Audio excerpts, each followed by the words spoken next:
kita mulai aja ya teman-teman sambil nunggu yang lain datang. Eh, Selamat malam, assalamualaikum warahmatullahi wabarakatuh.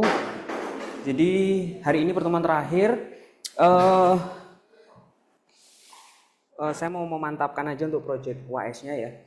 Awalnya kan project UAS-nya kemarin Mas Amri kan nanya nih, project UAS-nya dibuat jadi apa enggak kan gitu ya.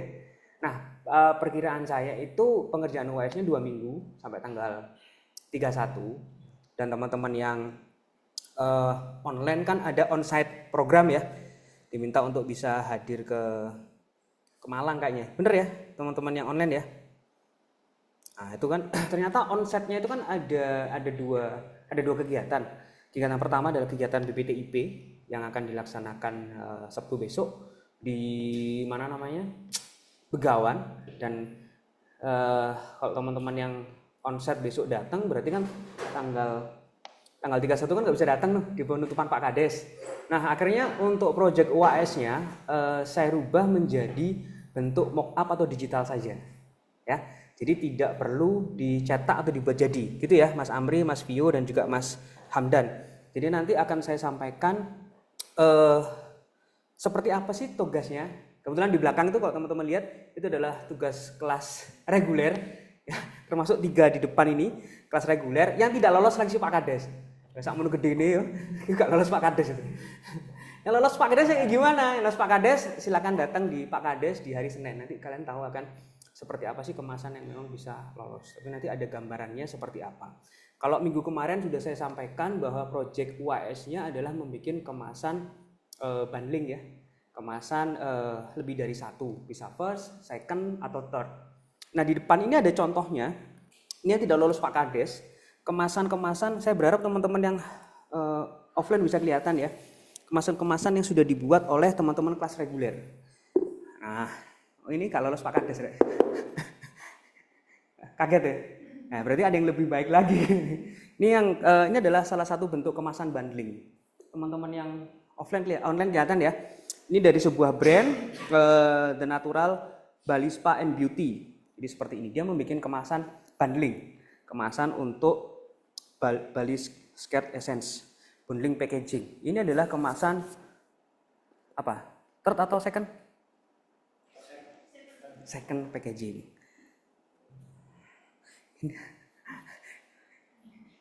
Ini adalah produknya. Seperti yang saya sampaikan kemarin, produknya ada yang datang nggak? Iya, silakan. Di depan. Duduk depan. Hadap sana.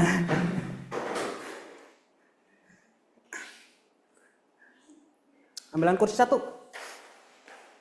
Ayo. Jadi ini adalah second packagingnya teman-teman. Dan kalau teman-teman mau jadikan bentuk jadi, kayaknya cuma 3 hari 4 hari nggak nutut ya. Apalagi yang teman-teman yang online harus mengirimkan sebagainya, nanti dibuat mock-up-nya saja, bisa pakai Adobe Photoshop atau menggunakan 3D modeling. Ini adalah second packagingnya. Di dalam second packagingnya tentu saja ada first packagingnya. Dia adalah beberapa produk. Kalau teman-teman kelas reguler, memang saya paksa untuk bisa membuat kemasan yang berbeda dari segi bentuk dan juga dari segi kreativitasnya. Sehingga di sini kemasannya ada layeringnya. Nah, ini ya. Lalu di sini ada kemasan yang lainnya. Ini adalah kemasan essence-nya. Kemasan essence. Ini adalah kemasan yang kemarin kemasan ada 2 ya, kemasan yang bikin dari awal dan juga kemasan yang labeling. Ini adalah kemasan labelingnya. Ya, kemasan labeling. Ini juga kemasan labeling, ya. Lalu di sini ada kemasan yang bikin dari awal. Di dalamnya ada produknya nih. Ada produknya lagi. Jadi intinya bikin seperti itu. Produknya apa? Produknya terserah kalian. Yang penting bisa dicari target audiensnya, bisa dicari brandnya dan juga ada mereknya. Nih. Kemasannya. Dia tidak membuat third packagingnya. Jadi nggak bikin third packagingnya. Lalu ada juga kemasan yang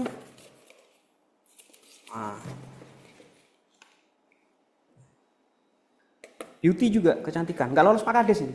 Ya, tapi menarik. Tuh. Jadi kalau tadi itu layering, kalau ini adalah sliding. ada pop-up-nya.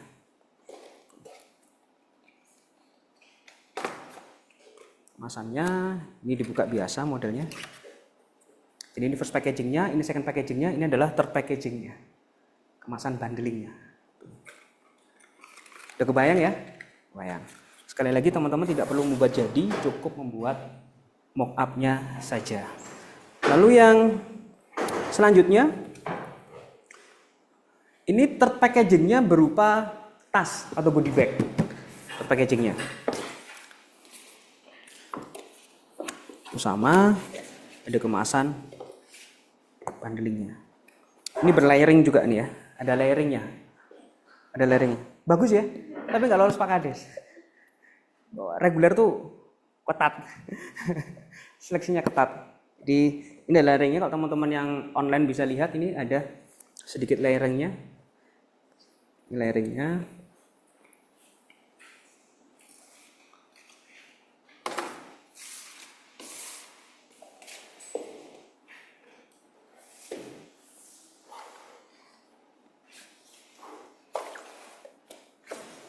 Ini kemasan bundlingnya.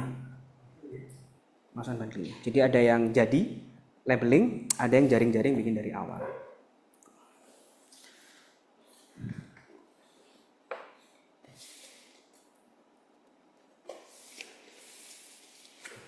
Jadi ini project untuk WS-nya. Ya, nanti dikerjakan dalam bentuk mock-up saja. Nanti di 3D-kan, pakai Photoshop boleh, pakai apapun boleh, tidak perlu sampai jadi, tidak perlu di print, dan nanti juga teman-teman harus membuat yang namanya buku proses kreatif. Kalau di rebranding atau di visual identity namanya GSM, Graphic Standard Manual, di mana itu adalah pengaplikasian dari logonya supaya tidak tempuk dengan mata kuliah tersebut. Di desain kemasan dan visual merchandising kita ngomongnya adalah buku produksi. Di dalamnya ada beberapa proses, nanti akan saya jelaskan dan juga saya share nanti materinya. Yang jelas semua di sini yang merupakan panduan dan juga elemen-elemen yang ada di kemasan kalian, mulai dari tipografi, pemilihan warna, jenis produk, thumbnail, rough layout, dan juga final design, mulai dari seperti ini. Ya, ada jaring-jaringnya, ada proses kreatifnya. Itu gambarannya, gambaran umum dari tugas akhir mata kuliah desain kemasan. Ada pertanyaan dulu?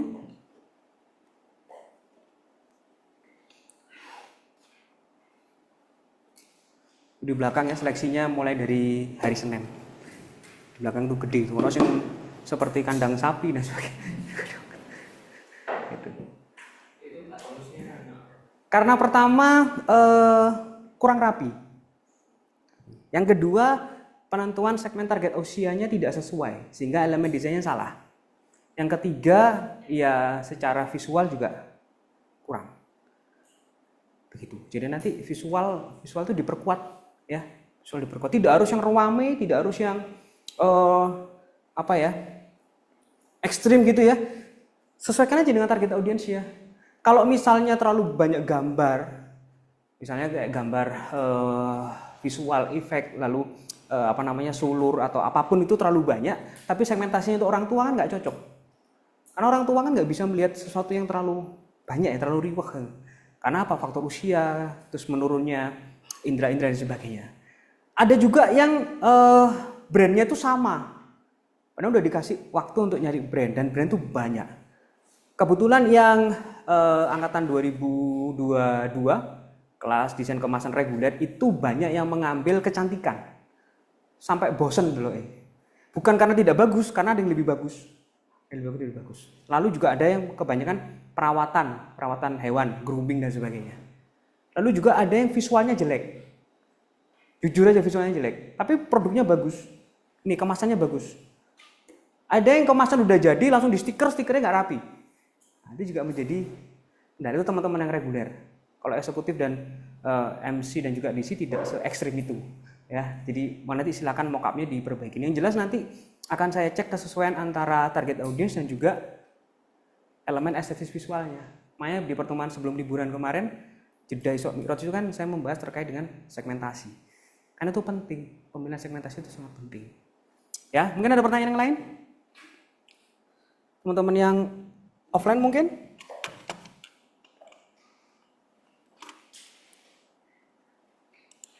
Kelihatannya aman ya.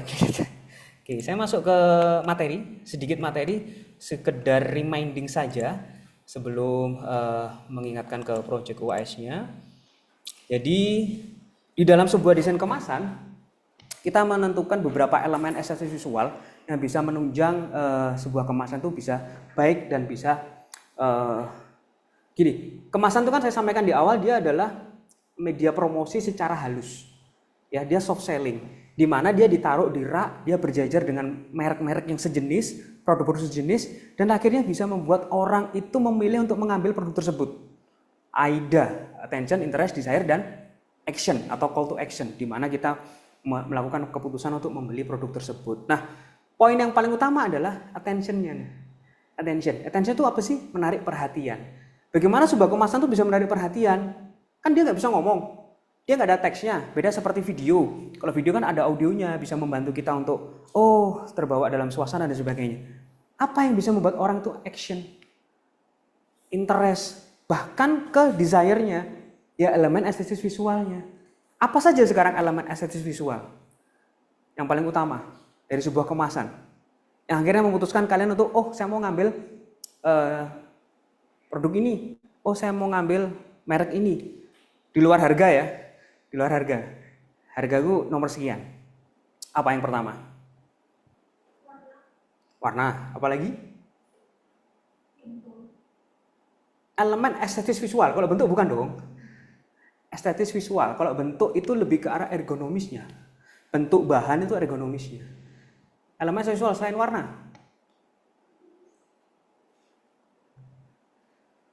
Ini langsung tak jawab aja. Langsung tak jawab aja. Ilustrasi atau graphic design. Ini adalah unsur elemen estetis visual yang pertama.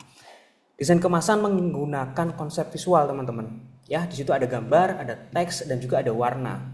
Konsep disesuaikan lagi-lagi dengan segmentasi, ya, dengan segmentasi seperti yang sudah dibahas sebelumnya.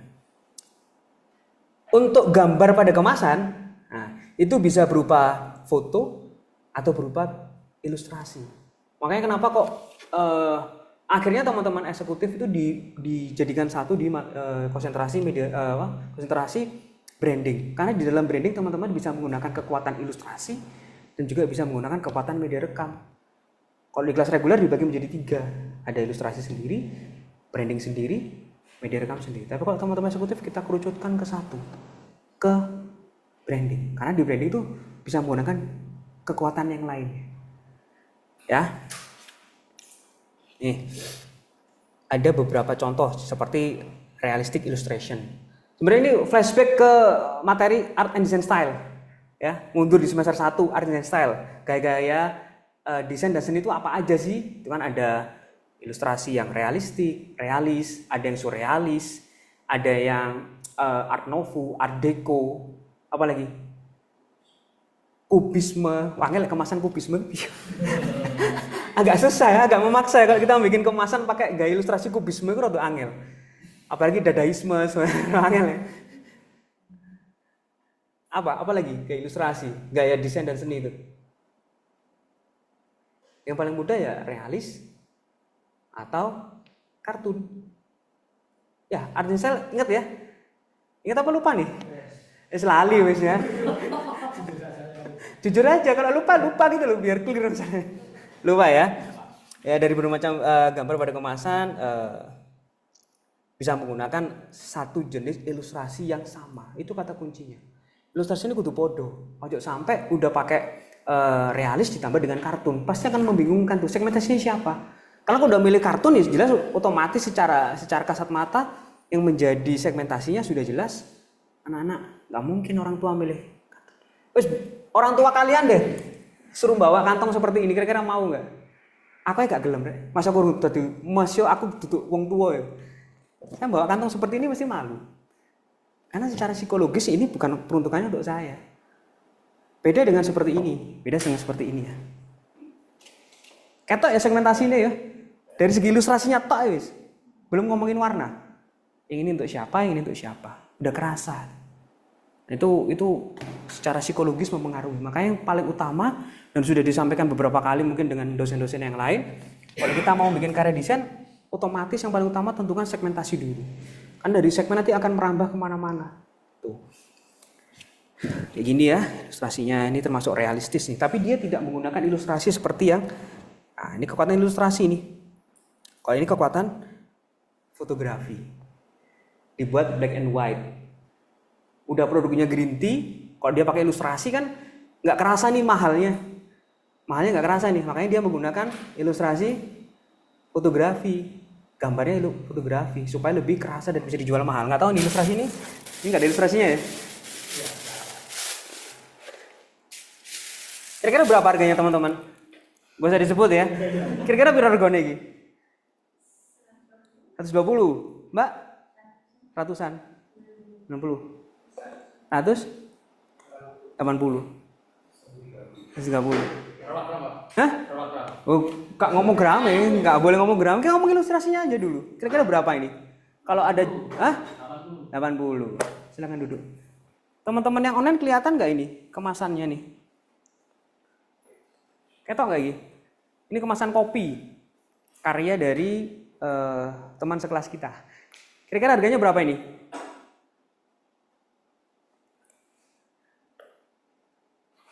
Jadi antara 80 sampai 100 lebih ya. Padahal guru ngono ilustrasi ini. Mungkin kalau ditambah ilustrasi bisa lebih mahal nggak dia? Bisa jadi. Tambahan ilustrasi. Teman-teman yang online kelihatan ya? Kelihatan ya? Kelihatan Bang. Kelihatan ya? Ini masih dari segi visual, dari warnanya tok gitu. Ilustrasinya menggunakan tinta emas. Harga menentukan, visual menentukan harga. Belum kok lek wis brandnya wis terkenal. Wow, sok munggah mana regane. Rasa belum tentu ya. Rasa tuh urusan kesekian. Itu di prodi F&B tuh ya, bukan di prodi kita. Kita di seperti itu. Nah, ini juga nih ya. Ini exaggeration atau dramatis, ekspresif. Kalau tadi secara natural, ini secara ekspresif. Ya, jadi ini juga menunjukkan nih. Kira-kira kalau ilustrasi seperti ini dia dari negara mana nih? Nggak mungkin dari Thailand, nggak mungkin. Di Indonesia juga nggak mungkin nih, karena ada apa? Ada semiotik. Oh, karena ada semiotik yang muncul di situ, ya. Ini juga ya. Jadi memberikan dampak emosional kepada target audience. Ini ada juga dekoratif. Jadi ada exaggeration, ada realis, dan juga ada dekoratif. Wah, saya masuk branding nih, milih branding supaya nggak ketemu ilustrasi ya, Pak. Ya apa? Saya masuk branding nih supaya nggak ketemu fotografi, ya apa? Nggak bisa. Nggak bisa, orang branding tuh harus bisa fotografi, harus bisa ilustrasi. Ya salah yang mlebu DKV. Gak pengen motret sampai gambar yang mlebu pendidikan agama ya, atau kebidanan atau kesehatan ini itu enak. Orang di kafe masih ada spesifikasinya secara mayor branding, ya dia harus bisa nguasain semuanya. Ya ilustrasi kudu iso, ya fotografi juga harus bisa. Bahkan di kantor yang tidak ada SOP-nya, ya macam-macam, ya ngeplongi kalender, ya bolongi apa jenenge spanduk, ngasih mata ikan dan sebagainya. Semuanya. Tuh. Jadi harus bisa. Jangan berpikir kalian masuk branding atau dipaksa masuk branding terus melupakan media rekam dan ilustrasi, nggak bisa. Nggak bisa. Jadi harus bisa semuanya. Makanya semuanya dapat mata kuliah Art and Design Style ya. Atau dulu siapa yang ngajarin Art and Design Style? Pak Yogi. Yang gitar. Pak Murtoyo. Nggak mungkin Pak Yogi. Pak Yogi nggak akan bisa ngajar Art and Design Style. Pak Yogi dikasih Art and Design Style nangis. Art and Craft iya percaya. Art and Design Style nggak mungkin. Kalau Pak Murtoyo saya percaya. Makanya semuanya dapat itu Pak Murtoyo. Ada style gaya-gaya seni itu apa aja, lalu loncat ke gaya desain dan sebagainya, supaya kalian bisa menggunakan dengan tepat sekarang. Tuh. Dan nggak mungkin kan kita flashback ke desain style ya, kejauhan ya ngajarnya ya. Tuh. Kayak gini ya. Jadi tradisional seperti ini itu kan juga menggambarkan dari mana produk tersebut. Sama seperti yang saya tunjukkan yang maca kemarin.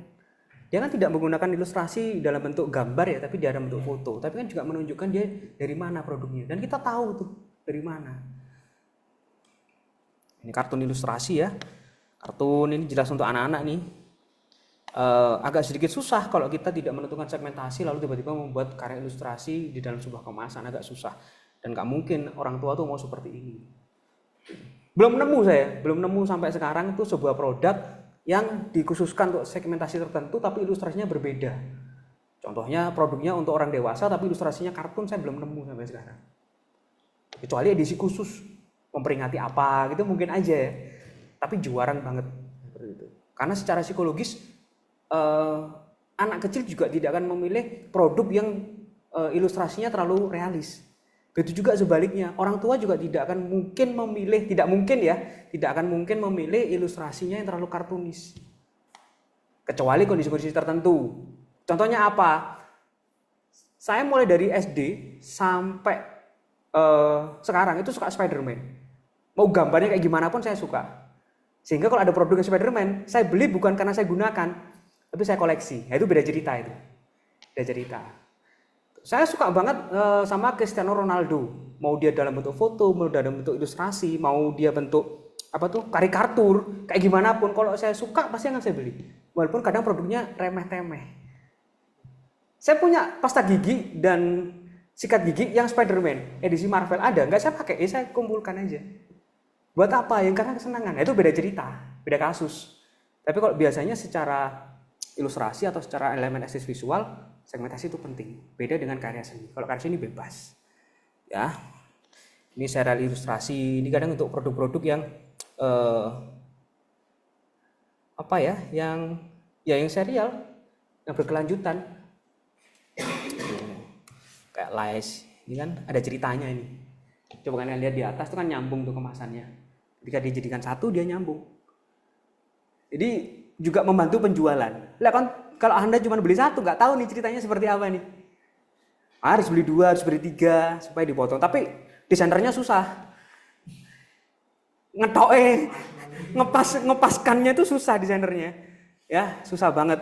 Kayak yang Lies ini yang saya temukan kalau kalian lihat di pojok kiri atas itu kan ada bentuk sosok gitu ya, lalu ada tanaman, lalu dia juga ada kayak semacam kepedesan ya, lalu juga nyambung ke sebelah sana dan sebagainya. Ini nggak mungkin bisa cuma satu, nggak akan, biasanya dibundling dia dijadiin satu. Kalau nggak dibanding, ketika display sama bagian penjualannya itu ditata barengan. Kalau Indonesia kayaknya masih belum ada ya produk kayak gini. Atau teman-teman tahu ada produk di Indonesia yang kemasannya itu serial gitu. Serial illustration. Ada nggak? Yang benar. Ada apa nggak? Tahu nggak teman-teman yang online? Produk kemasan yang dia serial. Entah itu ilustrasinya dalam bentuk gambar, dalam bentuk foto.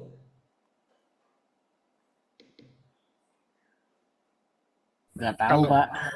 Biasanya yang ada ilustrasinya untuk kalangan remaja sampai dewasa ini, Pak, di minuman Good Day botolan. Good Day itu ada. Ada lagi? Tapi udah nggak keluar ya seri-seri seperti itu. Ada lagi? Di botol?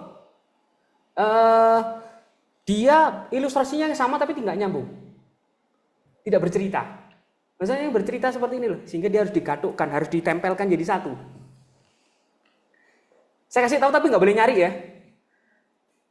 Ada satu merek kontrasepsi yang dia nyambung seperti itu. Nggak usah dicari ya. Teman-teman nggak usah nyari, itu ada ditempel jadi satu. Ada. Nggak usah nyari, nggak usah penasaran juga. Ada itu satu merek tertentu ya, ditempel jadi satu, dia nyambung sebuah cerita. Untuk edukasi, pentingnya menjaga hubungan seksualitas supaya tidak terjangkit penyakit HIV, itu ada. Ya, ada juga yang abstrak ya, abstrak itu bebas biasanya, macam-macam. Ini yang banyak kita temukan, kayak gini nih termasuk bagian dari abstrak ya teman-teman. Ini salah satu pertanyaan tadi, kenapa ini nggak kepilih? Karena dia menggunakan dua jenis ilustrasi yang berbeda. Yang satunya dia menggunakan bentuk realis ya, ininya, apa namanya ini, batu-batunya, tapi ini digabung dengan abstrak. Coba kalau ini tidak dibuat abstrak, garis-garis dia disambungkan bentuk gunung, mungkin akan terpilih. Dan nyambung ke sini juga nih. Nah ini udah apa ini? Ingat nirmana dulu ya. Oh bagi garis-garis lengkung ini, gak matuk, gak cocok. Mungkin teman-teman gak berpikir, oh itu apik pak, bagus, ya memang bagus. Dari segi warna dia bagus, dari segi caranya dia membuat layering di Adobe Illustrator-nya bagus banget ini. Nyata nggak mungkin cuma satu, berkali-kali sampai akhirnya ketemu seperti ini. Tapi kan yang dinilai bukan itu. Yang dinilai adalah kecocokan dan kesesuaiannya. Ini yang mahal nih, ilmunya yang mahal di sini. Bagaimana membuat seperti ini? Ini kebaca nggak ini? Nggak kebaca ya? Kebaca. Nah, elemen estetis visual yang kedua adalah tipografi. Jadi setelah tadi ada gambar atau ilustrasi, ada tipografi. Kayaknya nggak perlu saya jelaskan ya teman-teman, udah lulus semua kan tipografi ya? Ya? Barusan. Sebutkan ini. Cintas loh Randy yo. Jadi takon nang Randy sebutkan prinsip keterbacaan huruf. Aduh. Nyesel aku ngomong cik. Apa prinsip keterbacaan huruf Randy? Masih ingat nggak? 4 prinsip keterbacaan huruf.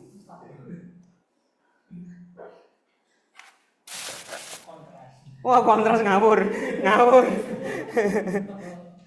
Kan ya, oke nanti akan saya sebutkan. Jadi kalau di tipografi, di elemen estetis visual di kemasan itu ada yang namanya identity text, udah jelas ya. Jadi ini ada yang namanya brand, ada jenis produk, dan juga ada varian. Contoh aja karya yang dibuat oleh teman kalian ini ya. Di sini juga ada identitas brandnya. Kita tahu nih identitas brandnya apa di sini. Aduh bahasa Inggris saya jelek pak, jangan suruh baca. 15, 17, ini identitasnya, ini tipografinya ini. Ya, identitas. Lalu tahu nggak ini produk apa ini? Kopi. Tahu dari mana kalau ini kopi? Mati kon. Kemasannya mbak. Dari kemasannya tahu nggak ini produk kopi? Nggak tahu ya. Sini. Nggak tahu juga. Sini. Nggak tahu juga. Nggak ngerti lagi produk kopi. Tahu dari mana? Kita bahas tipografinya ya. Kita bahas tipografi. Ndi? Hah? Bro? Oh iya. Belah. Ndi? Wah. Nih, kelihatan tulisan kopi nggak? Tahu. Yang tahu dan ini ngomongin kopi adalah orang yang sudah tersegmen. Ada tulisan brew.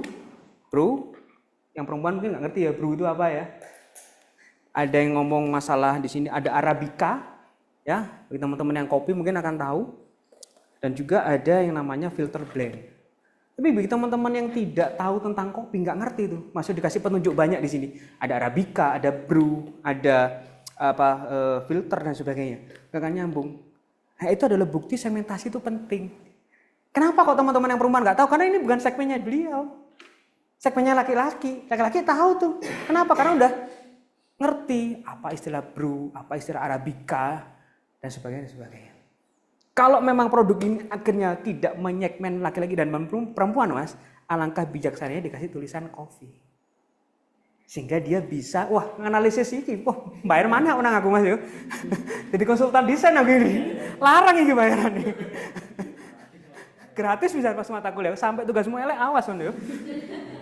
Sehingga kalau kamu ingin menaikkan segmentasinya supaya pemasarannya lebih kuat, ya ditambahkan elemen yang lain yang bisa menjangkau segmentasi di luar laki-laki. Tulisan kopi mungkin. Siapa tahu nanti kalau Liva disuruh pacarnya belikan aku kopi. Wah, gak ngerti ini kopi apa tepung ya. Ada dibantu tulisan kopi. Dia jauh lebih tahu. Tapi kalau selama ini tidak di-expand ke segmentasi yang lain, khusus laki-laki dan pencinta kopi, ya seperti ini aja bertahan gak apa-apa. Itu tipografi, ya. Jadi identity text. Ada brand, jenis produk, dan juga varian. Di semuanya sini ada di sini. Ada brandnya, Jelas ya. Ada jenis produk variannya. Kalau pencinta kopi ngerti, oh ini mesti Arabica ya. Ada di sini ya. Lalu variannya juga udah tahu nih variannya varian apa. Tuh. Karena sesuai dengan segmennya. Ini contoh nyata nih ya. Revisi Mas ya. Ada introduction text. Jadi informasi pelengkap untuk produk ya. Mulai dari ukuran, tanggal expired ya, serta kelebihan dan manfaatnya mungkin. Dan ada dua jenis. Ada mahasiswa angkatan sebelumnya itu sempat menanyakan terkait dengan tanggal expired, tanggal kadaluarsa, dan juga before use. Jadi baik digunakan sebelum dan juga expired itu dua hal yang berbeda. Ya. Jadi kalau makanan atau minuman itu expired nggak apa-apa. Ya, tapi kalau misalnya kayak sampo, odol atau air minum itu before use. Baik digunakan sebelum itu. Karena kalau misalnya kayak odol kan nggak mungkin kadaluarsa, kan juga nggak mungkin dimakan. Sampo juga sama. Kalau sampo kadaluarsa apa membuat rambut kita rontok kan juga nggak juga. Nah, itu juga harus diperhatikan. Before use dan juga expired itu juga penting. Apakah di sini ada expirednya? Kenapa kok tidak ada? Soalnya ini Beans bisa digunakan dalam waktu yang lama. Sehingga yang paling baik dikasih tulisan apa? Oh, waduh, konsultasi mana ini? Wah. Ada ya? Oh, ada best before-nya ada. Oke. Stikernya ada best before. Oh ya, best before March 2026. Sehingga kalau dia digunakan di luar bulan Maret gimana? Rasanya berkurang, rasanya berbeda. Tuh ya.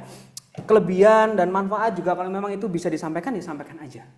Itu adalah kegunaan dari tipografi. Lalu juga ada advertising text, ya. Kata-kata promosi dapat juga berupa quote, slogan, edukasi mungkin, ya, supaya bisa menjadikan orang itu lebih tertarik untuk memilih produk tersebut. Tapi disesuaikan juga dengan bentuk kemasannya ya, jangan memaksa. Kalau misalnya kemasannya cuman kecil gitu ya, kecil dipaksakan dengan banyak hal tulisan di situ juga nggak bagus. Contohnya apa? Contohnya sampo. Nah, pernah baca nggak labeling di sampo? Merek itu. Tapi kalau di belakang ada tulisannya tuh, mengandung apa ingredient aqua, HCPL, 6 macam-macam wis. Pernah baca nggak? Nggak pernah. Kalau kamu sampo saset nggak ya? Kalau sampo yang botolan? Ngapain baca Mas? Pas gabut ya? Oh iya, nggak usah diteruskan ya. Ya itu juga perlu diperhatikan teman-teman. Produk-produk yang seperti apa yang membutuhkan hal seperti itu. Mungkin kalau orang-orang yang benar-benar tersegmen secara psikografis dan juga behavior-nya tersegmen banget ya, mungkin dia akan membutuhkan. Contohnya kayak gimana? Contohnya produk kecantikan nih. Kenapa di produk kecantikan tuh banyak tulisan yang kadang nggak bisa dibaca? Kalau secara psikografis dan behave, orang yang peduli dengan kesehatan membutuhkan itu. Misalnya, saya alergi dengan salah satu jenis pelembut pakaian. Sehingga saya nggak bisa pakai Molto, nggak bisa. Saya pakai, apa selain Molto itu ya? Downy saya bisa. Akhirnya ketemu saya bisa pakai Downy. Yang lainnya nggak bisa. Karena setelah saya tes di salah satu klinik, kan ada macam-macam tes tuh, ada tes A, tes B, tes C, tes D. Saya alergi dengan salah satu jenis bahan pelembut itu. Kadang tuh saya gatal banget, gatal. Makan juga nggak pernah. Kalau makan saya nggak bisa makan seledri, itu nggak bisa. Daging juga nggak bisa. Nggak bisa aja kalau korban tuh saya merasa merana, nggak iso. Nah, kalau itu secara behavior dan psiko penting banget itu, segmented banget. Sehingga kalau saya beli produk entah itu sabun, sampo, dan sebagainya, saya lihat itu, ada nggak hal yang tidak bisa saya gunakan. Itu segmented banget. Tapi kalau teman-teman tidak pernah merasakan situ atau tidak peduli, ya mungkin nggak akan dibaca ini. Saya nggak bisa pakai Lux, nggak bisa pakai Biore. Saya cocoknya cuma pakai Wardah, loh, kurang ajar ya. Garnier nggak iso, Pond's nggak iso, cocoknya Wardah. Aneh kan? Ya karena ada. Nah itu penting tuh teks di situ. Akhirnya menjadi sangat berguna. Ya, itu adalah tugasnya Sopo, itu tugasnya kalian sebagai seorang desainer. Hanya untuk melayoutnya, mendesainkan. Ya, tuh. Kayak gini ya, yang seperti saya sampaikan kemarin, edukasi ada fun fact-nya, ada ceritanya di situ. Nah, kembali ke pertanyaan saya ke Randy tadi. prinsip keterbacaan huruf ada berapa? Wiro. Ayo, aku sih jawab mau Ren. Itu dari kata-kata saya Ren. Prinsip keterbacaan ada 4. Mungkin teman-teman yang online udah dapat tipografi belum?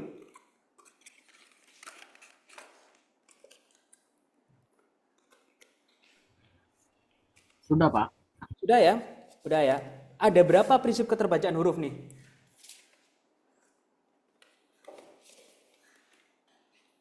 Sudah Pak, sudah lupa. Kok saya nggak lupa ya? Kok saya masih inget ya? Berarti di kelas ini yang inget cuma saya berarti. Iya, sepertinya iya. Luar biasa. Terima kasih. Prinsip keterbacaan huruf ada 4. Ya.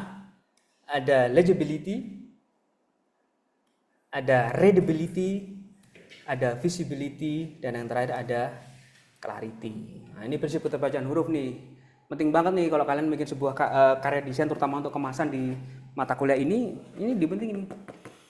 Seberapa dia bisa terbaca, seberapa dia bisa dilihat, seberapa jelas dia untuk dipahamin secara makna, ya. Itu penting banget.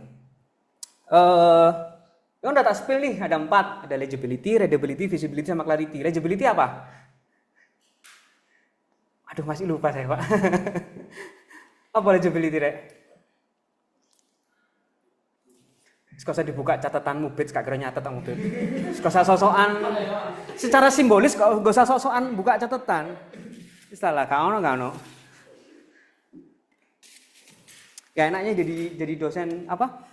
Jadi dosen yang belajar semiotika itu seperti itu ngene. Ya, jadi lagae kok ngene gak kira moco wis. Enggak ono, Beb, kok sambujuki. Wis salah, gak usah sok-sokan buka catatan. Wah, mosok. Ya, oke ya. Yang pertama adalah legibility. Saya flashback sedikit ya, teman-teman ya. Flashback sedikit semoga bisa membantu teman-teman untuk mengingat. Yang pertama adalah legibility, adalah kualitas huruf dalam tingkat kemudahannya untuk dikenali atau dibaca. Ini masih dalam bentuk hurufnya, per hurufnya ya. A, B, C, D, huruf L besar, huruf L kecil, huruf I besar sama L kecil, bedanya di mana itu bentuknya legibility.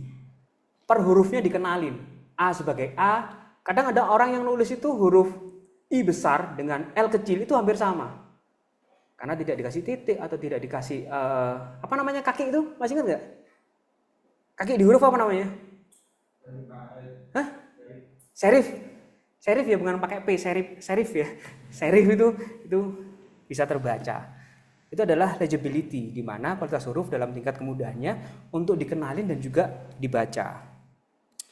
Legibility dipengaruhi oleh tebal tipisnya stroke, besarnya X high itu badan huruf ya, dan juga proporsi ascender. Ascender itu adalah serif yang ke atas dan juga discender atau serif yang ke bawah. Seiling ya? Insyaallah Pak. Wajah-wajahnya udah lupa nih.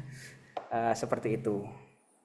Lalu yang terakhir ada penggunaan all caps. All caps itu huruf besar semua dan juga upper lowercase. Upper lowercase itu huruf besarnya cuma di awal kata aja, lalu di huruf kedua, ketiga, keempatnya huruf kecil.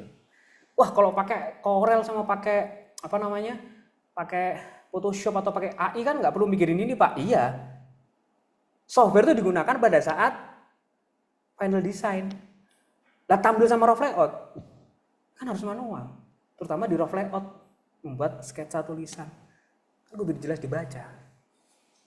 Tuh, lalu prinsip keterbacaan yang kedua atau yang selanjutnya ada readability. Dari kata read ya, readability, yaitu kualitas, kemudahan dan kenyamanan dibacanya rangkaian huruf dalam sebuah desain tipografi atau tata letak atau layout. Nah, kalau tadi yang pertama legibility adalah per hurufnya, readability udah disusun menjadi sebuah kata. Kata yang kayak gimana yang paling susah? Ilusi itu susah itu. Huruf I besar, L kecil, gandeng jadi satu. Karena kalau kita cepet-cepetan nulis ya, baik kalau teman-teman tulisannya nggak bagus ya. Iki wacane apa? Iki huruf apa? Huruf U ya. Bingung dewe. Terus akhirnya ya wis lah jarno. Iki huruf apa? Huruf D karena ascender dan discendernya nggak saking cepetin nulis ya, kebaca. Nah, kalau tadi legibility adalah per huruf, kalau readability sudah per katanya. Lalu yang ketiga ada visibility. Kemampuan huruf-huruf dalam sebuah media komunikasi visual dapat terbaca dalam jarak tertentu. Nah, ini udah menjadi sebuah kalimat, udah dirangkai.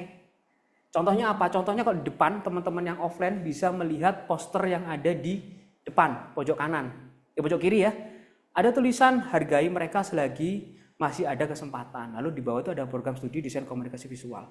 Secara visibility dari jarak tertentu masih bisa dibaca. Tapi kalau udah jauh nggak bisa kebaca nih. Kenapa? Kenapa kok seperti itu? Karena visibility dipengaruhi oleh yang pertama, ukuran font. Ukuran font itu mempengaruhi visibility. Di belakang baca ini bisa nggak? Karena secara visible dia tidak terlihat. Visibility dari kata visible, terlihat atau tidak. Ukuran fontnya nggak bisa terbaca. Kalau teman-teman yang online agak susah mencontohkannya ya. Ya maksud tak cabut kira. Ini nih, secara visible kan nggak mungkin kelihatan nih tulisan ini. Saya dekatkan jarak segini nggak mungkin kelihatan. Karena tidak terlihat, ukuran fontnya terlalu kecil. Mungkin kalau saya dekatkan lagi, semakin ngezoom, mungkin bisa terbaca. Ukuran font mempengaruhi. Ukuran font mempengaruhi. Penggunaan warna. Jelas nih, penggunaan warna juga akan mempengaruhi visible. Kalau backgroundnya terang, seharusnya tulisannya gelap. Begitu juga sebaliknya. Kalau backgroundnya gelap, tulisannya yang terang. Jangan menggunakan sok-sokan pakai warna analogus. Analogus ingat nggak? Apa warna analogus? Berdekatan, nirmana. Nirmana iling kok tipografi gak iling awakmu? Tersinggung saya ini. Gak usah ngamuk. Analogus warna berdekatan. Gak usah sok-sokan pakai analogus kalau tidak bisa menggunakan warna dengan baik. Pakai warna, ya udah jelas-jelas aja. Ya kalau merah, jangan menggunakan tulisan pink. Angel mocone. Warna hijau ditumbuk di warna biru. Susah membacanya. Ya kalau paling enak ya, panas dan dingin. Atau dingin dan panas. Itu yang paling enak. Atau netral dengan warna pastel. Itu paling aman.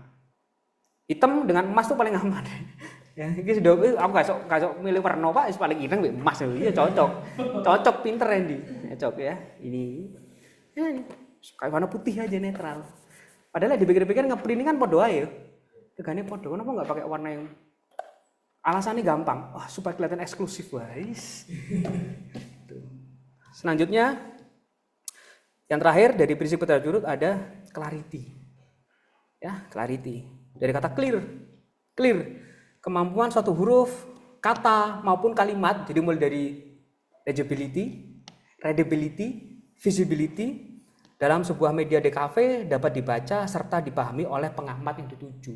Jadi gak cuma dibaca tok secara kontekstual, tapi paham secara kontennya. Kalau misalnya kalian melihat tulisan di pintu ya, kita ngomongin bahasa Inggris ya, pull dan push kan kadang bingung ya, ditarik apa didorong ya, tarik dorong bingung. Tulisannya dorong dan tarik aja. Masih banyak orang yang menarik tulisan didorong dan tulisan tarik didorong, masih banyak itu. Contohnya di Alfamaret. Kadang saya sampai bingung loh. Saya udah mau keluar. Kalau keluar biasanya didorong ya. Berarti kan mereka di sana ditarik kan? Yang beda didorong. Berarti yang salah siapa? Kenapa tidak menggunakan warna-warna yang kuat? Usah ngayu Mas, berarti awakmu pelakune. Kamu gak usah ketawa, berarti kamu seperti itu. Kadang kalau anak sekarang wis gak delok HP wis didorong, tarik loh. Saya cuma bingung. Nah, kalau misalnya saya harus mendorong, mereka harus mendorong. Nah, pada dorongannya lah. Itu yang dimaksud dengan bisa membaca tapi tidak paham. Secara kontekstual ngerti dia didorong, tapi secara konten dia gak paham. Nah, kalau kalian sebagai seorang tipografer atau desainer komunikasi visual, kenapa saya sudah membuat desain, tetapi orang tidak melakukannya? Ya mungkin secara clarity dia nggak clear. Dari mana clearnya? Pemilihan warnanya salah, pemilihan tipografinya salah, dan sebagainya. Contoh ini ya, masuk rapi, keluar rapi, tata kursi kembali. Itu udah ada sejak tahun 2017. Tahun 2017 ono wis. Lab DKV muncul, itu muncul. Seharusnya kalimat itu perintah atau bukan? Perintah dong, ada tanda serunya kok. Coba ambilkan Mas. Nih, mungkin teman-teman yang online bisa melihat ya. Ku masuk rapi, keluar rapi, tata kursi kembali. Secara konten iso moco kan? Bisa ya. Tapi masih banyak loh teman-teman yang keluar di lab di cafe kursi ini gak ditoto. Banyak. Kenapa? Pertama dari segi warna. Kurang penoho. Ya. Kalau pakai warna merah mungkin beda lagi cerita. Kedua dari segi tipografinya kurang tegas. Mungkin yang lebih tebal, lebih tegas kayak Bauhaus ya. Suka aneh-aneh lah menggunakan font Times New Roman wis tapi dikandeli. Warnanya dibuat merah. Terus tanda panahnya ini kan menyimbolkan ya, secara semiotik dia adalah perintah. Tapi kenapa dibuat blur? Ini sebenarnya adalah salah satu tugas mata kuliah New Media. Ya, termasuk juga dengan tangan di situ, hargai mereka, lalu ada gambar 3 orang di situ. Itu adalah tugas New Media. Kita mencoba ngetes seberapa paham sih anak di kafe dengan instruksi. Nah, kalau teman-teman sering kuliah di sini, membaca ini kan, gak cuma sekali ini aja ya. Gak noto kursi berarti kamu gak paham. Sing salah sopo? Sing gawe, Pak. Sing salah sing gawe. Yang salah adalah ya target audiensnya tidak paham secara kontekstual. Desainernya juga tidak berani menggunakan warna-warna yang kuat. Tipografinya juga orang kuat. Sehingga nggak clear tuh. Nggak clarity. Implementasi pada media desain. Jadi eling ya. Tadi yang ngomong, tipografi disuruh gambar tok, Pak. Eling nggak? Apa tugasmu biar Habib? Punya saya langsung jawab. Sembarang saya elingmu. Padi ininya ganti. Apa itu namanya? Motor gak kenal ya. Analogi ya. Analogi kaono Mas. Saya merasa gagal jadi dosen tipografi ini sumpah. Ada substitusi Habib. Ada dramatisasi, ada motif. Ya, kayak gimana sih? Nah, contohnya tadi disampaikan oleh Habib, padi diganti I-nya diganti gambar padi. Itu untuk apa ya? Untuk menunjukkan ingredients-nya supaya lebih natural, supaya lebih alami, orang tuh lebih percaya. Ya, kekuatan tipografi makanya kok aduh, bengi-bengi kon gambar, di kayak waktu bisa. Lapus sih wong iki kan gitu ya. Dulu semester sebelumnya kan gitu mikirnya ya. Itu implementasinya di situ. Contohnya kayak gimana? Kayak gini, cabai diganti. Ya, ingat ya Habib ya, ada ular, ada seperti ini, ada seperti ini, ada juga seperti ini. Seperti ini. Ini adalah kekuatan dari tipografi. Dan itu bisa dipakai tuh dalam merancang kemasan. Nih, tipografi, elemen, everyone need to understand. Dia harus tahu. Nggak boleh nggak tahu, nggak boleh nggak paham. Ya, saya tidak akan membahas terkait dengan pemilihan font dan sebagainya. Saya rasa teman-teman udah hafal semua ya. Saking hafalnya sampai menguap kemana-mana. Cuman nanti ya kalau di rumah, saya ganti buku Pak. Karena saya sering menulis ya. Aku di rumah digoleki buku tipografi ini. Baca-baca lagi, tugas-tugasnya juga diingat-ingat lagi. Ya, yang jelas harus disesuaikan dengan tema atau objek ya, kayak ini ya. Ini saya ambil materinya dari mata kuliah tipografi dulu. Itu ke digital elektronik dan sebagainya itu harus disesuaikan. Jadi pemilihan tipografi itu gak hanya sekedar, wah saya hidup mati pakai 3 font. Apa aja, Futura, Monstera, wah. Satu lagi apa? Nah, Popins, urip mati kok ngono wis. Futura, Monstera, Popins, apapun desainnya 3 font itu pasti akan saya gunakan selamanya. Wah, motor awak mulai kok ngono. Popins, Monstera, kemana? Futura. Sans serif atau serif? Sans serif semua. Aku nggak produk kopi. Seharusnya sesuaikan dengan target audiensnya. Ya, jadi penting banget itu. Segmentasi, target dan sebagainya. Media desain, sifat dan kalimat pesan yang disampaikan. Ini contoh yang nomor 4 tadi. Ya. Sesuaikan sifat, kalimat atau pesan yang disampaikan. Kenapa ini tidak berhasil, teman-teman? Karena tidak disesuaikan dengan sifat kalimat. Kalimatnya adalah kalimat perintah. Tapi pemilihan tipografinya terlalu lembek. Pemilihan warnanya juga terlalu lembek. Ini nyambung nih mata kuliah nirmana dan tipografi. Kenapa kok dia tidak berhasil ini? Instruksi ini tidak berhasil karena itu tadi. Kalau di tipografi berarti tidak menyesuaikan kalimat dan pesan yang ingin disampaikan. Tuh. Selain itu juga ada yang namanya hierarki dalam tipografi ya. Jadi ada macam-macam lah. Insya Allah teman-teman udah paham nih. Contohnya kayak gini ya. Jadi ada mana yang menjadikan prioritas menjadi headline, mana yang menjadi subheadline, mana yang menjadi heading dan sebagainya. Ya, itu saya rasa teman-teman bisa flashback lagi, bisa membaca bukunya Danton Siombing. Itu juga ada panduan lengkap tipografi di situ. PDF-nya juga bisa dicari ya supaya lebih ngelontok lagi tentang tipografi. Oke, ini penutupnya. Sebenarnya tipografi bukanlah hal yang sulit. Jika seorang desainer lebih sensitif, ya kata kuncinya adalah sensitif, melihat detail dan melihat apakah tipografi dibuat masuk akal, enak dipandang, dan yang paling penting adalah tepat sasaran. Lagi-lagi tepat sasaran atau sesuai dengan target audience. Makanya kenapa kok di awal diajarin tipografi, diajarin dari mana adalah ketika dia diimplementasikan pada bidang desain, teman-teman bisa menggunakan itu. Itu masih 2 ya, ilustrasi dan tipografi. Ada lagi nggak elemen esensi visual? Wah, motar kan. Udah malam, suruh mikir lagi. Ada lagi nggak elemen esensi visual selain ilustrasi atau gambar atau foto dan juga tipografi?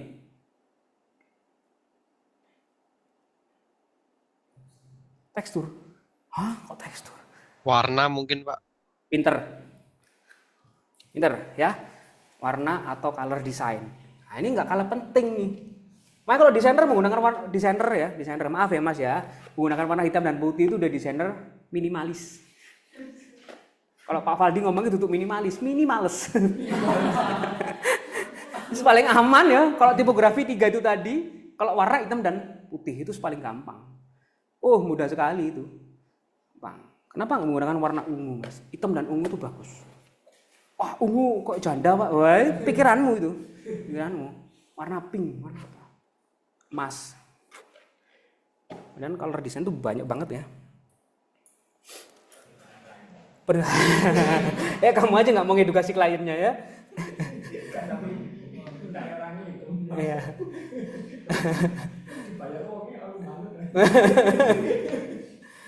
Ya kadang kita ngomongin masalah dunia kerja dan juga dunia desain itu agak bertolak belakang ya. Makanya kenapa kok saya jarang banget menerima job-joban yang berhubungan dengan desain. Karena saya terlalu idealis. Kalau kamu mau ya ini saya ajarin, kalau kamu nggak mau atau ngatur saya, ya udah saya tak diam atau cari yang lain. Biasanya seperti itu. Makanya jarang banget saya bikin sebuah karya desain yang benar-benar jadi. Saya biasanya ke konseptualnya saja. Lalu untuk pembuatan dan sebagainya saya berikan ke mahasiswa biasanya. Ini ono konsep seperti ini garapan. Kamu bukan back klien gimana itu. Biasanya 40-60. Mahasiswa dapat 60, saya dapat 40-nya. Nah, saya bikin konsepnya. Jarang banget sebetulnya. Karena seperti dikatakan Randy, kadang klien itu jalurnya sing aneh-aneh. Ya ini untuk ya pakai hitam emas ya, hitam emas. Karena kalau udah dulu magang saya itu di percetakan. Ya kan, kadang desain layout itu ya. Mas tulisannya dikasih tulisan kok gini. Waduh. Ya kira tidak sesuai dengan apa yang saya pelajari di kampus. Saya tidak mau. Akhirnya saya keluar dari situ. Dan saya warna-warna di warung-warung tuh ya. Dulu sering banget dibikin spanduk-spanduk warung itu sering banget. Backgroundnya merah, terus ada fotonya, ada tulisannya warna orange sebagainya. Wah. Ya secara psikologi memang ngejreng ya, tapi secara ilmu desain itu apa ini? Ya mau aneh. Makanya kenapa kok desainer itu selalu dianggap sebelah mata? Ya karena seperti itu. Padahal kalau kita berpikir desainer dan dokter tuh sama-sama susahnya. Lah kamu bikin kemasan seperti ini susah nggak? Ya susah. Mungkin harga kemasan ini dan kemasan ini lebih mahal kemasan ini. Ini yang sesuai dengan karya desain. Tapi ini sesuai dengan klien. Mana yang lebih laku? Di pasar Indonesia ini yang lebih laku. Tapi kalau di pasar luar negeri yang kayak gini tuh maaf ya mungkin udah ditinggal.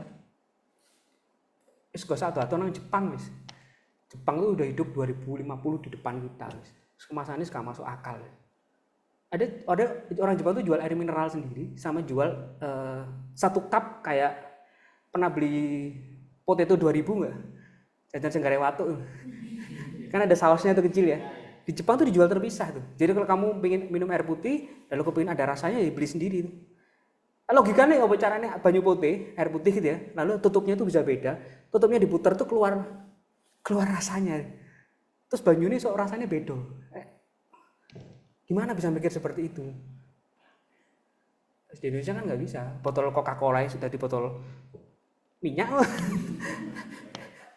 botol kecap sembarang ngalir ya. Kadang botol bir sudah di botol banyune ketoprak aku. Wah, mabuk aku ngombe iki. Karena nggak apa yang ada dan nggak masalah itu. Di pasar Indonesia memang seperti itu. Makanya desainer sak mono-mono lah regane wis. Kayak munggah kelas desainer itu. Dipandang sebelah mata. Nggak tahu kalau kalian, kalau dulu saya masuk desain itu terpaksa. Karena menurut orang tua saya itu kan menjanjikan. Masuk desain akan menjanjikan. Waduh, desain sampai mati regane mek 5.000, kadang 10.000, kadang dibungkus rokok. Aduh, kayak gini ya itu ya. Makanya saya tetap sekolah sampai akhirnya mentok wis kayak sekolah maneh. Karena menaikkan. Kalau saya di fotografi, menaikkan. Kalau mau saya foto, saya bisa nolak. Cerita sedikit ya. Kalau fotografi ada jodohan wedding. Mau ke sana seperti ini nggak mau ya udah cari yang lain. Makanya saya bisa matok harga mahal. Karena ya saya beneran itu loh. Desainer tuh punya 3 harga.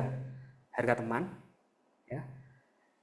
Harga sosial, harga profesional. Kalian mau yang mana nih?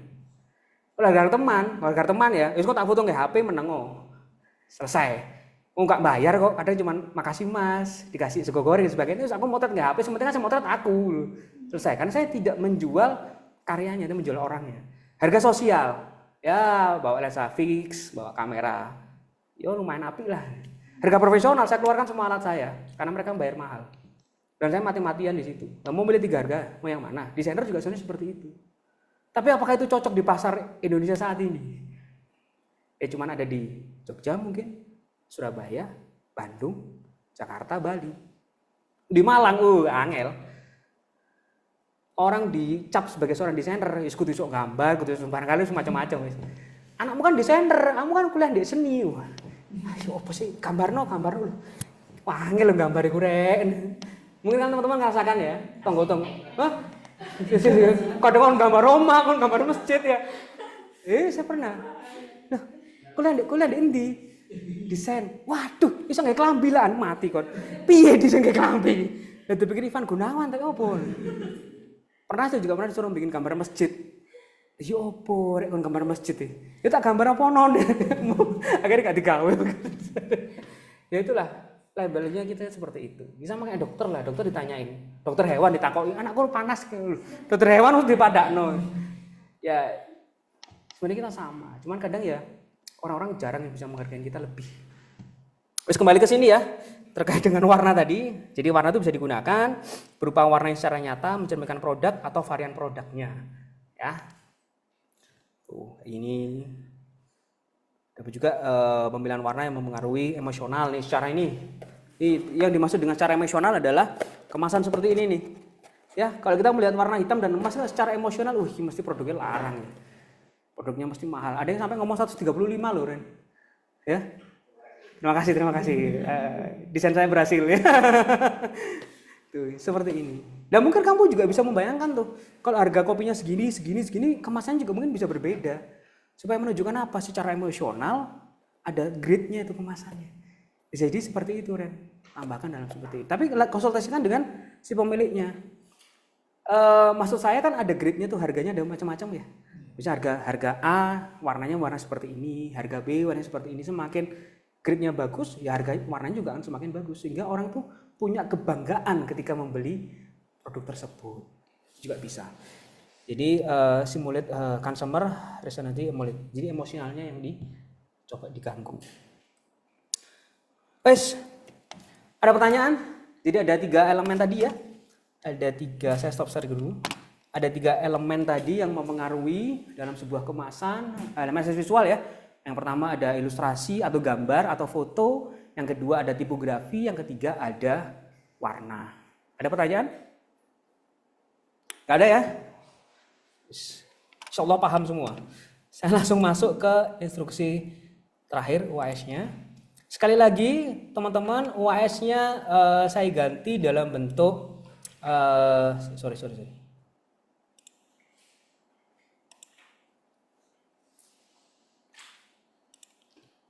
OS-nya saya ganti dalam bentuk mock-up saja, bentuk digital aja, tidak dijadikan seperti ini ya. Karena saya rasa waktunya tidak akan cukup terutama untuk teman-teman yang online, karena sekali lagi saya jelaskan onsite-nya ada 2. Onsite-nya ada yang masuk ke BPTIP tanggal 24 besok, dan juga ada yang di Pak Kades sesuai instruksi dari Prodi. Supaya tidak silih genje, saya buat tugasnya yang awalnya dalam bentuk cetak, saya minta dalam bentuk mock up saja. Jadi ada 2 nanti tugasnya, bikin kemasan juga bikin buku produksi. Ya, nanti dimasukkan di mana? Dimasukkan di drive materi yang saya berikan kemarin. Jadi nanti di dalam drive tersebut teman-teman silakan membuat nama kalian, lalu diupload tugasnya dalam bentuk PDF, dalam bentuk buku produksi, dan juga dalam bentuk mock-up-nya. Mock-up-nya bisa pakai software apapun, tapi nggak boleh pakai AI ya. Ketok banget enggak AI. Ya, jadi kalau bisa mock-up-nya ya pakai Corel, Photoshop banyak lah. Ya, kalian cari mock-up kemasan lalu kalian tempel karya kalian, atau bisa pakai 3D. Ujiannya soalnya sama seperti kemarin, buatlah kemasan kolektif dari sebuah brand yang memiliki beberapa produk yang juga belum ada di pasaran. Ya, kemasan kolektif yang dibuat terdiri dari beberapa kemasan dengan bentuk yang berbeda-beda. Kemasan-kemasan tersebut dapat berupa first packaging, second packaging, atau third packaging, dan seterusnya. Kemasan kolektif yang dibuat minimal terdiri dari 3 kemasan. Jika kemasan yang dibuat ada 3, hanya diperbolehkan memakai 1 kemasan jadi labeling ya, hanya boleh 1, kemudian 2 lainnya kemasan cetak. Maksudnya bikin jaring-jaringnya dan sebagainya. Oke, ini minggu kemarin sudah saya jelaskan sebelum Isra Mi'raj. Jadi proses kemasan ada tahapannya, ada bikin thumbnail, ada proses kreatif termasuk bikin rough layout dan sebagainya ya. Nanti saya masukkan ke Drive, teman-teman bisa mengakses di Drive untuk soal UAS-nya dan juga materi yang tadi saya berikan. Kayak gini contohnya ya, second verse tuh.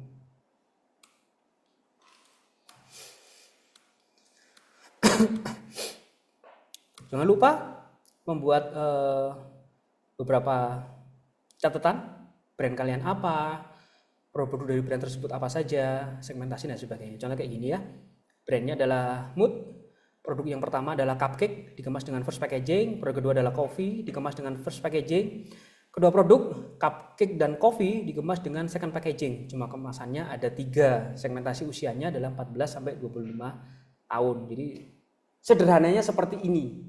Tapi kalau misalnya saya ingin detail Pak, segmentasinya saya buat semua, whatever, silakan aja.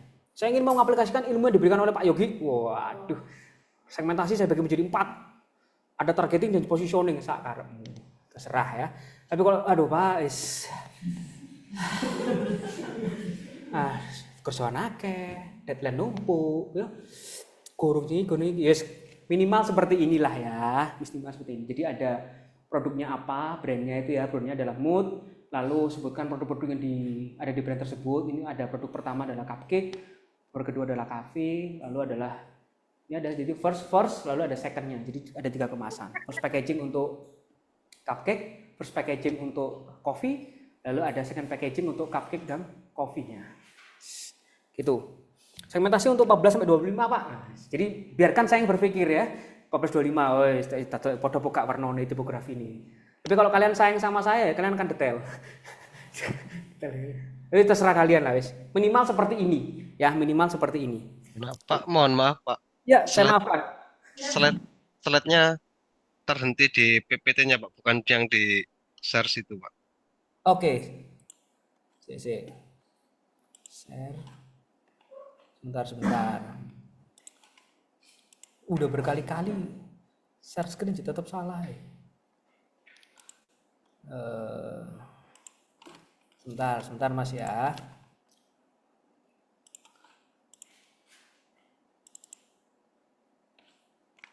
Nih saya share. Kelihatan ya?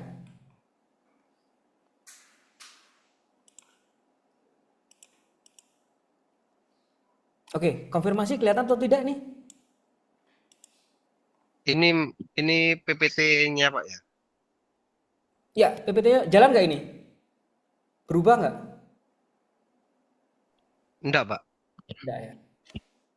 Tadi berhasil, sekarang gagal. Aduh, orang tua.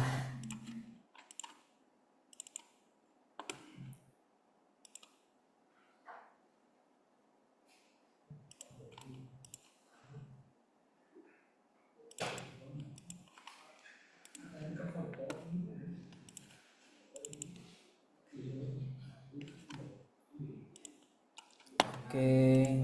Bisa.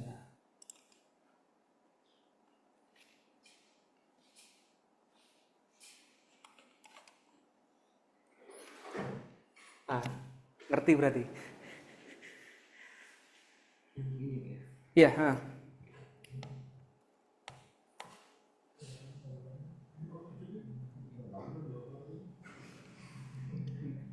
Tadi yang pertama aman kan ya?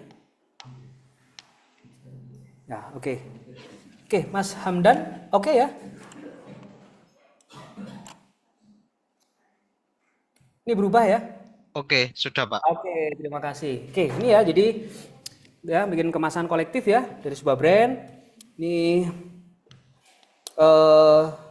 aturannya, ini contohnya. Seperti ini. Lalu sebelum membuat konsep, saya minta teman-teman untuk membuat ya minimal 1 lembar seperti inilah ya. Brandnya apa, produknya kayak gimana, terus segmentasi demografis, dan pilih salah satu rentang usia anak-anak, remaja, dewasa, atau orang tua. Yang seperti saya sampaikan kemarin ya. Jadi contohnya ini adalah brand mood. Produk pertamanya adalah cupcake. Dia dikemas dengan first packaging. Produk keduanya adalah minuman kopi atau coffee, dikemas dengan first packaging juga. Lalu kedua produk tersebut dibundling menjadi satu, ya, dikemas dengan second packaging. Jadi jumlahnya ada 3 kemasan, first, dan second.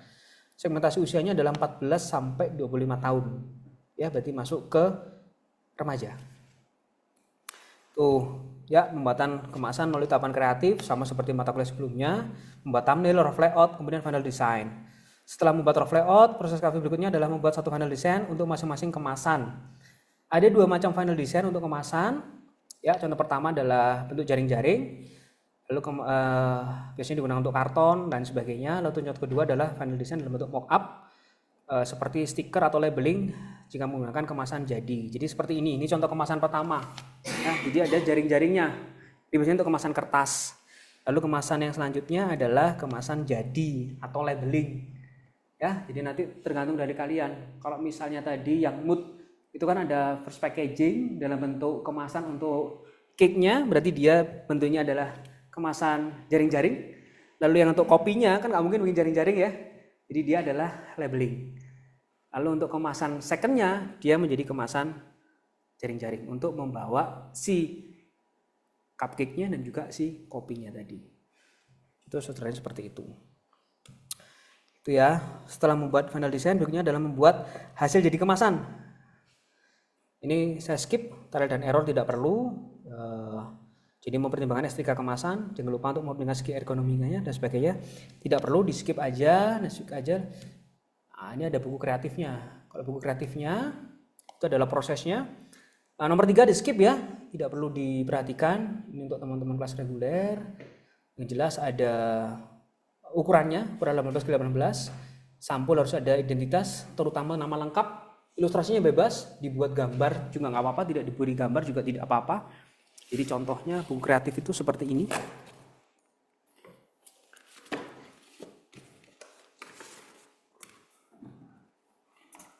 Ini adalah contoh buku kreatifnya, ukuran 18 x 18 ya. Visualnya tergantung dari kalian, tapi yang jelas yang penting harus ada namanya. Ya, nggak perlu dicetak, dalam bentuk PDF aja. Ukuran 18 x 18.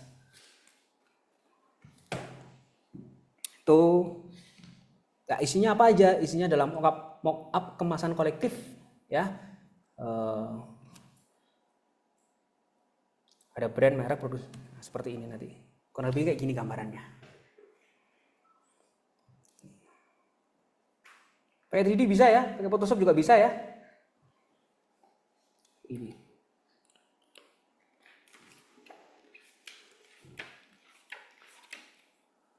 Ini saya tunjukkan aja. Ini adalah kemasan isi buku produksinya ya. Ini mock-up-nya. Pertama, teman-teman yang online. Pertama ada mock-up-nya. Lalu yang kedua ada nama brandnya, ada produknya juga ya, keterangannya. Lalu ada jenis desainnya ya. Lalu juga ada tipografi yang dipilih, ada warnanya juga. Lalu juga ada ukuran material. Isi buku produksi pada umumnya lah ya. Art and Craft dulu juga diajarin ya. Isi buku produksi apa. Yang jelas nanti bedanya di sini ada mock-up-nya nih. Ini jaring-jaringnya. Ada jaring-jaring kemasannya. Ya, ada jaring-jaring kemasannya. Lalu selanjutnya selain jaring-jaring kemasan, ada mock-up ini yang penting. Ya, karena teman-teman kelas MF dan kelas DC tidak perlu membuat dalam bentuk jadi, ini yang saya nilai. Mock-up-nya. Tidak harus 3D seperti ini, Pak saya bisanya pakai vektor ya Kak Popo. Ya, tapi pakai vektor kayak aneh. Jadi kalau bisa dibuat.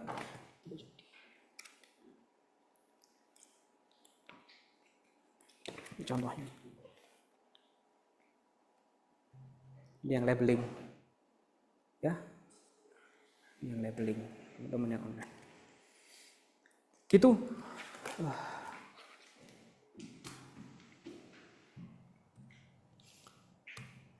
Segitulah ya, nanti saya kirimkan. Semuanya lengkap. Ikutin aja panduannya seperti ini ya. Ini. Wes, ada pertanyaan kah? Teman-teman untuk proyek terakhir UAS-nya? Mau tanggal berapa? Nah, wes. Mau tanggal berapa? Silakan urung rembuk teman-teman yang online maupun offline. Mau tanggal berapa? Yes. Silakan teman-teman yang online juga mungkin mau urung rembuk dikumpulkan kapan enaknya. Silakan.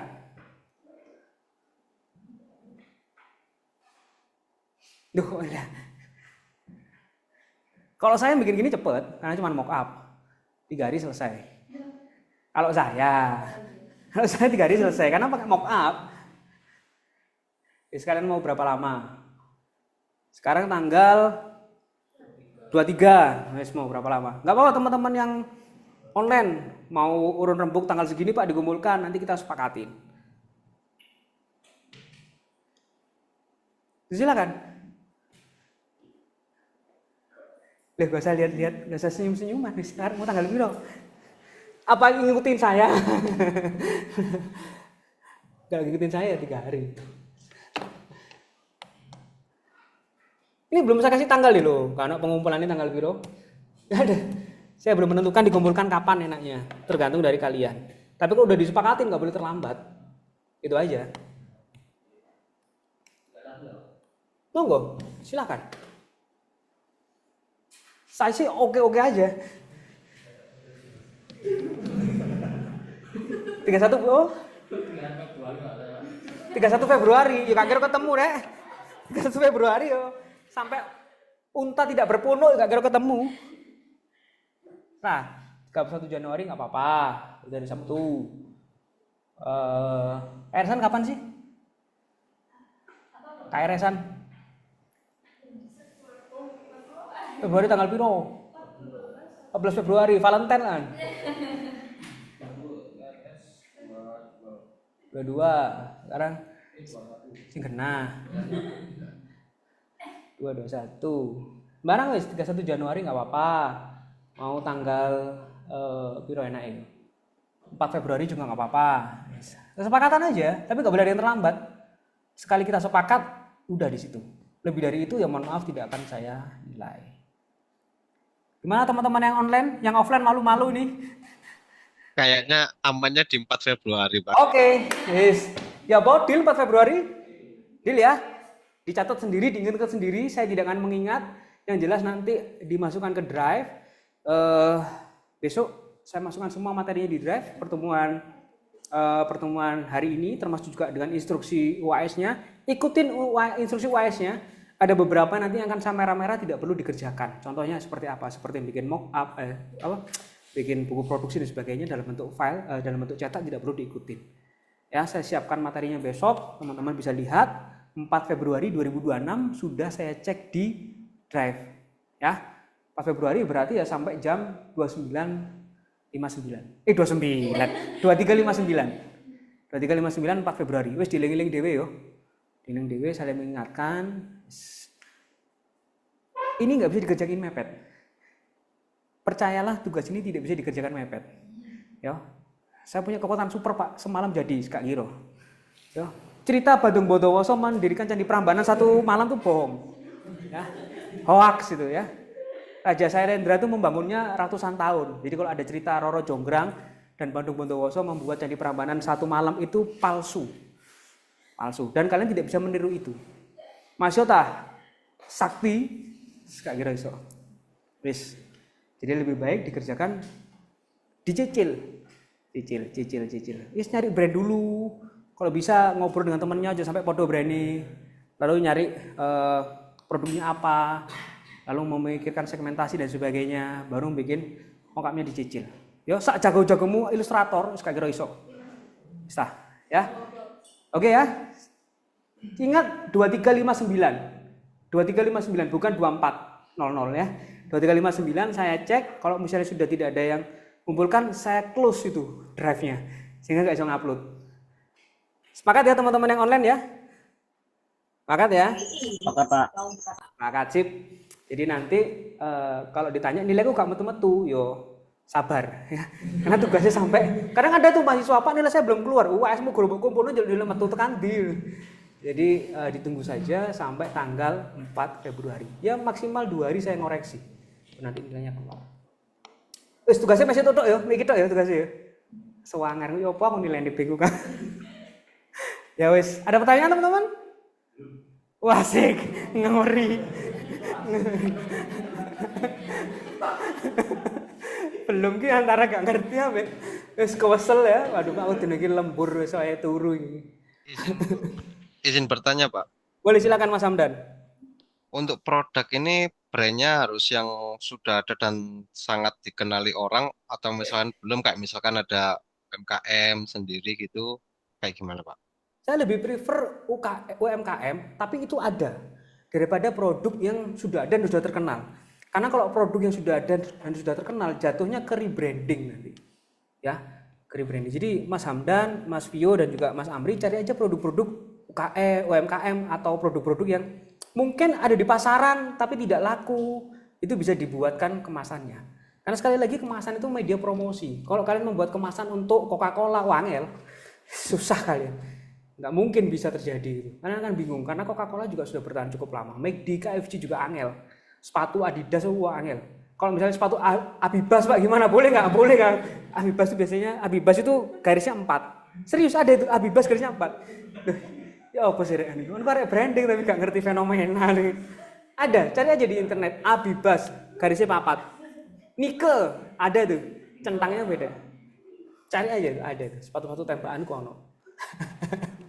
Jadi gitu Mas ya. Jadi cari produk yang mereknya memang real dan produknya ada, tetapi jangan yang terlalu terkenal atau terlalu famous. Nanti jadinya ke rebranding, ya. Tuh. Paling aman pakai produk-produk dari luar. Kan gak banyak orang tahu tuh. Jadi juga menambahkan wawasan kita dan juga menguji seberapa peka kalian mengimplementasikan elemen estetis visual tadi. Misalnya maca Pocky dari Jepang itu kan kita bisa tahu nih dia dari Jepang karena apa dia menggunakan ngomong ke semiotika ya, icon dan simbol yang benar-benar Jepang banget. Dari segi warnanya, dari segi ilustrasinya yang benar-benar maca, dari mungkin tipografinya yang vernakular menjadi hiragana. Wah, vernakular pemaneh Pak. Ali kabeh yo. Ya, itu juga membantu kalian untuk berpikir lebih kreatif. Begitu Mas Hamdan ya. Silakan ada pertanyaan lain? Pak, terima kasih. Sama-sama. Yang offline? Anteng. Pahalamu akeh Mas, seneng guyu saya. Izin bertanya Pak, Ya silakan Mas Amri. ini misal ada produk UMKM, tapi logonya masih sederhana, kalau masih dirubah fontnya gitu boleh nggak Pak? Oh jangan merambah ke logo. Gak usah ngerambah ke logo Mas, cukup bikin kemasannya aja. Kamu memikirkan kemasannya aja udah pusing Mas. Udah membuat ini kemasan first, second atau apa tuh udah pusing. Jadi pakai logo yang sudah ada, bagaimana kemasan yang kamu buat itu bisa menaikkan paling tidak secara visual dari produknya. Gak usah mikirin ke logonya. Kalau mikir ke logonya nanti jadinya sekali lagi jatuhnya ke rebranding nanti ya. Itu yang saya takutkan. Jadi fokus pada kemasannya aja. Logonya cuma tipografi aja Pak atau logo type nggak apa-apa. Itu aja yang dipakai. Logonya cuma ada logo gambar jempol aja Pak. Misalnya seperti itu nggak apa-apa, itu aja yang dipakai. Ya gimana caranya kamu bisa melebarkan jempol tadi atau melebarkan logo type-nya tadi menjadi elemen estetik visual yang lebih bagus. Jadi jangan berpikir ke arah logonya. Nanti jatuhnya ke rebranding. Ya, nanti tambah berat nanti Mas Amri yang bikinnya. Gitu. Dan nanti kasihan Pak Sean, mata kuliahnya saya ambil. Ya, jadi biarkan itu urusannya Pak Sean. Nanti itu dipakai untuk mata kuliah rebranding, Mas. Kalau misalnya Mas Amri nanti mengambil mata kuliah rebranding, nah brand yang kamu ambil untuk mata kuliah desain kemasan bisa kamu lanjutkan. Itu ya. Jadi kalau sekarang di hold dulu, cukup bikin kemasannya, nggak perlu membikinkan logonya atau membuat logo baru. Begitu ya. Ya, Pak. Oke. Tanggal 4 loh ini. Moro-moro wis akeh tahu akhir bulan. Guru wis mari Ren. Durung aku wis akeh garapan. Habib waduh tambah aku manut durung wis gak karu-karuan wis. Aku tuh ujian seminar yo, gak tau bimbingan pisan. Wah, tambah. Silakan yang lain ada pertanyaan?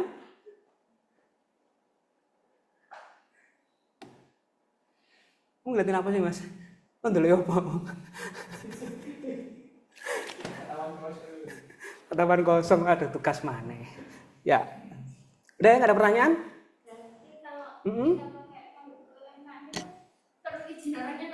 Bos, ya izin lebih bagus, nggak izin juga nggak apa-apa, ya. Jadi nggak teman-teman ini, kalau penelitian serius harus izin, tapi hanya sekedar mengamati atau observasi nggak apa-apa. Sama kita tidak merugikan ya, kan ini juga tidak diproduksi secara massal. Jadi saya rasa cukup observasi, kan penelitian ada 3 nih, observasi, wawancara, studi pustaka. Tidak menggunakan secara umum wawancara, cuman observasi dan juga studi pustaka pun nggak apa-apa. Gitu. Kalau misalnya saya ngambil produk Hanasui dari Jepang, masa kamu mau izin ke sana, Pak? Ya nggak nutut kamu. Balik ini esok tanggal 28 Februari Kak mari. Jadi nggak perlu izin, cukup observasi. Observasi. Yang penting produknya ada dan mereknya itu benar-benar real, bukan imajinatif. Itu ya, supaya belajar untuk menentukan segmentasi itu tadi. Silakan. Satu pertanyaan terakhir. Oh asik, silakan. Gak usah wis langsung Mas, ACC tambah kesuwen kok. Langsung aja ya, tidak perlu ACC. Langsung saja. Saya percaya kalian mampu. Asik. Saya percaya kalian mampu. Guya. Saya tuh percaya, masa kamu nggak percaya dirimu, Mas? Nah ya, harus percaya. Silakan, ada pertanyaan lain? Wah, ini pertemuan terakhir ya. Udah banyak yang sudah selesai mata kuliahnya. Jadi kemungkinan tidak berjumpa saya lagi, ya. Nanti gak usah nangis, berjumpa nanti ketika ujian aja, ya. Entah itu seminar, entah itu TA. Mungkin teman-teman yang online ada ketemu dengan saya beberapa mata kuliah. Teman-teman yang offline kayaknya sudah akhir-akhir masa kuliahnya ya. Harus gak ketemu mana. Saya mohon maaf kalau misalnya ada salah kata, salah perbuatan. Mungkin ada bercanda saya yang menyinggung dan sebagainya. Semoga ilmu yang saya berikan bisa bermanfaat nantinya. Ya, sehat selalu ya. Kalau tidak ada pertanyaan, mungkin bisa saya akhiri teman-teman yang online. Ya Pak. Oke, bisa ya teman-teman yang offline sudah ya. Saya akhiri nggak apa-apa ya. Oke, nanti materinya akan saya share di grup. Di Drive. Nanti di Drive itu juga kalian akan membuat folder dengan nama kalian, dengan NIM juga. Nanti semua tugasnya dimasukkan di situ. Ya, semuanya ada di situ. Kalau ada pertanyaan, mungkin saya akhiri dulu ya. Mungkin wajah-wajahnya udah capek semua nih, ya udah kesel. Kita ketemu lagi di lain kesempatan. Terima kasih teman-teman. Selamat malam. Saya akhiri. Assalamualaikum warahmatullahi wabarakatuh. Terima kasih teman-teman yang online. Ada Mas Vio, Mas Hamdan, Mas Amri. Ya, Pak. Terima kasih Terima Pak. kasih, Pak.